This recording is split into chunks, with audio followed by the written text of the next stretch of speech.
मालेगाव शहरातील मुंबई-आग्रा राष्ट्रीय महामार्गावर स्थानिक गुन्हे शाखेच्या पथकाने मोठी कारवाई करत तब्बल 62 लाख रुपये किमतीचा गुटखा आणि 20 लाख रुपये किमतीचा कंटेनर असा एकूण 82 लाख रुपयांचा मुद्देमाल जप्त केलाय। मिळालेल्या माहितीनुसार मुंबई-आग्रा राष्ट्रीय महामार्गावरील शाही गोल्डन हॉटेलजवळ स्थानिक गुन्हे शाखेच्या पोलिसांनी सापळा रचला होता। यावेळी संशयास्पद कंटेनरची तपासणी केली असता त्यामध्ये मोठ्या प्रमाणात गुटख्याचा साठा आढळून आला।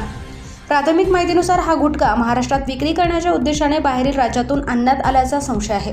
पोलिसांनी तातडीने कंटेनर ताब्यात घेतला असून त्यातील गुटखा जप्त करण्यात आलाय। या कारवाईनंतर घटनास्थळी अन्न व औषध प्रशासन विभागाचे अधिकारी देखील दाखल झाले।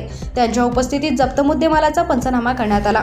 दरम्यान पोलिसांनी कंटेनरच्या चालकाला ताब्यात घेतले असून हा गुटखा नेमका कोणाचा आहे, कुठून आणण्यात आला होता आणि तो कुठे नेला जात होता याचा तपास सुरू आहे।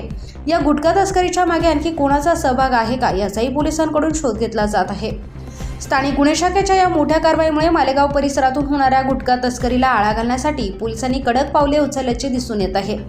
पुढील तपासात या प्रकरणातील आणखी आरोपी किंवा तस्करीचे मोठे नेटवर्क समोर येते का याकडे आता लक्ष लागले आहे।